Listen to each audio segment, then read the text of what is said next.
After losing Alex DeBrincat, the Ottawa Senators have acquired Vladimir Tarasenko through free agency, and we're going to try out the new Ottawa Senators in franchise mode in NHL 23 and see if they can win a Stanley Cup. And I guarantee this won't be the exact lineups they use when they play in real life. No one exactly knows what they're going to run until they do it, but I looked up a couple theories on what they're going to do, and this is the best one I saw in my opinion. Got Tkachuk, Stützle, and Giroux on the first line with Batherson, Norris, and Tarasenko on the second line. Newly added Kubalik, Pinto, and Gregg will be a part of the third line, while Joseph, Kastelik, and Kelly will be on the fourth line. Defensively, we got Shabbat and Chikrin on the first line, Zub and Sanderson on the second line, and Hamonic and Brandstrom will close out the third line. Goaltending, we got Korpisalo as the starter and Forsberg as the backup. I'm very interested to see how Korpisalo does in Ottawa. Year number 1, we're finishing with a 42-30-10 record, earning 94 points for 12th in the entire league, making the playoffs, with the Minnesota Wild winning the President's Trophy. Stützle would lead the team in points with 88. Tarasenko would settle for third place with 74. I'd say that's very good for playing on the second line. It would be Brady Tkachuk leading our team in goals with 35, while Tarasenko was in second place with 31. Korpisalo with 30 wins and 54 games played, 0 shutouts, a .909 save percentage, and a 3.02 goals against average. And Forsberg was kind of just there, winning less than half of his games played and not having very good stats. Darcy Kemper and Connor Hellebuck tied to lead the league in wins with 41, with Kemper having slightly better stats, 6 shutouts, a .909 save percentage, and a 2.88 goals against average. And Johnny Hockey is back as he'd lead the entire league in points with 116, while Austin Matthews led the entire league in goals with 61. And our first round playoff opponents are the Buffalo Sabres, and we're going into it with a little bit of confidence because they were the last team we played in the regular season and we beat them 3-1. And that confidence would carry over into the series as we'd sweep Buffalo, 2 of the games going to overtime, but we move on to the second round to face the Boston Bruins. And a 180 from this series, the other one being a sweep. This one needs Game 7. Be very shocked if we won. I was not expecting to, so the fact we're even in Game 7 is a pretty good sign. Let's see if we can take them down. We scored before I even simmed the first period, but then they would score 3 more times, outshooting us 16-6. Now at the end of the second period, it's 5-1.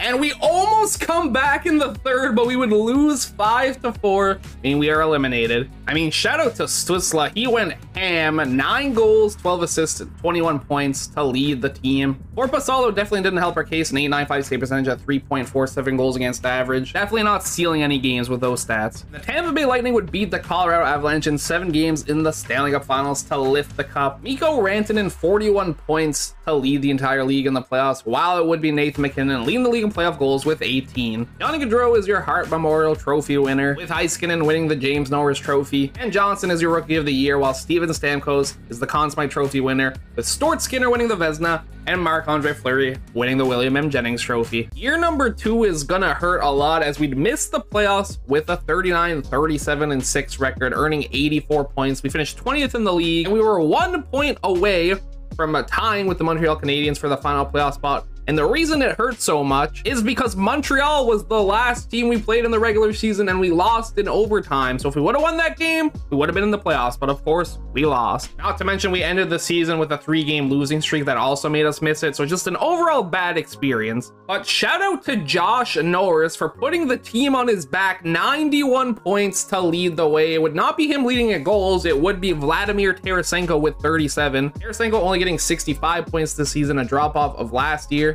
Korpisalo and Forsberg, almost identical stats. Korpisalo a little bit better, a .905 save percentage, a 3.13 goals against average with 2 shutouts. But he did only win 24 games of 59 played, while Forsberg won 15 of 25 played. And Georgiev, 46 wins to lead the entire league. He played 71 games. He had 4 shutouts, a .907 save percentage, and a 3.01 goals against average. Nathan MacKinnon, his name's gotta be up here at least once a day, at 116 points to lead the entire league. And he also led the entire league in goals with 61. The Colorado Avalanche are your Stanley Cup champions this year. They would not lose in the finals back-to-back years. They beat Washington in 7 games in the finals. Rantanen would lead the entire playoffs in points once again with 37. Connor McDavid had 34 and only 19 games played, and he would lead the entire league in playoff goals with 20. Somehow Mitch Marner is your regular season MVP and not Nathan MacKinnon. The James Norris Trophy goes to Adam Fox, with Connor Bedard winning the Calder Trophy, which we sadly don't even see that often, so it's nice to see. And I just realized he's actually on Chicago. The Conn Smythe Trophy goes to Rantanen, while Kochetkov wins the Vezina and Varlamov wins the William M. Jennings. Now on Columbus. Year number 3, I'm just sad now. A 31-48-3 record, earns a 65 points, finishing 31st in the entire league. I mean, we could be the Minnesota Wild, who won the President's Trophy in year number 1 and are now in last place in year number 3. We got Giroux with 70 points to lead our team, while also leading our team in goals with 36. Korpisalo not doing hot either. 8.89 save percentage, 3.62 goals against average. He did have a shutout, but he only won 19 games in 59 played. Connor Hellebuyck now on the Montreal Canadiens would lead the entire league in wins, tied with Ullmark. Hellebuyck having slightly better stats, a 9.08 save percentage and a 2.92 goals against average with 3 shutouts. And Artemi Panarin with 117 points, beating out Pasternak by 1 point to lead the entire NHL, while Laine and Ovechkin would tie to lead the league in goals with 57. Washington, who lost the Stanley Cup Finals last year, back in the finals, winning this time, beating Edmonton in 7 games.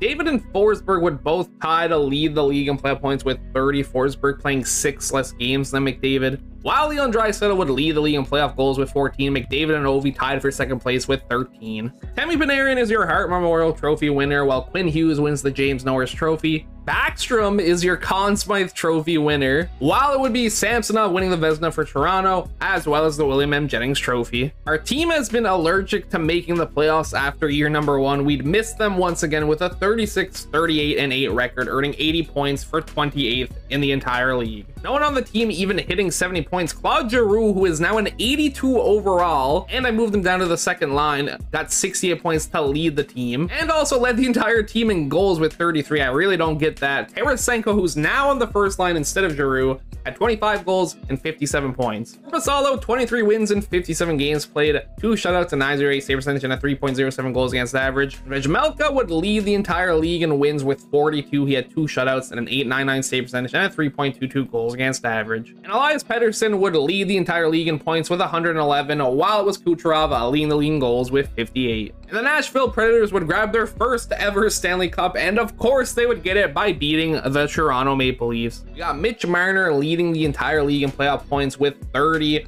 while it would be Patrick Laine leading the league in playoff goals with 12. Pettersson would win the Hart Memorial Trophy, while the James Norris Trophy would go to Quinn Hughes for back-to-back years. Cody Glass is your Conn Smythe Trophy winner. I bet you didn't expect to hear that sentence today, but here we are. Noonan would win the Vezina Trophy, while Askarov would win the William M. Jennings Trophy. I'm officially giving up on this team. At the end of year number 5, we finished with a 32, a 39, and 11 record, earning 75 points, finishing 28th in the entire league. I know 70-point getters once again. 64 points for Batherson led our entire team. Stützle in second place with 63. And Claude Giroux, who's still only an 82 overall, still leads our team in goals with 32. Stützle and Norris both had 22. And Korpisalo, 23 wins in 63 games, played 1 shutout, a 9.03 save percentage, and a 3.36 goals against average. And it would be Spencer Knight leading the league in wins with 44. He had 6 shutouts, a 9.10 save percentage, and a 2.96 goals against average. Brad Marchand, now in Carolina, would lead the league in points with 113,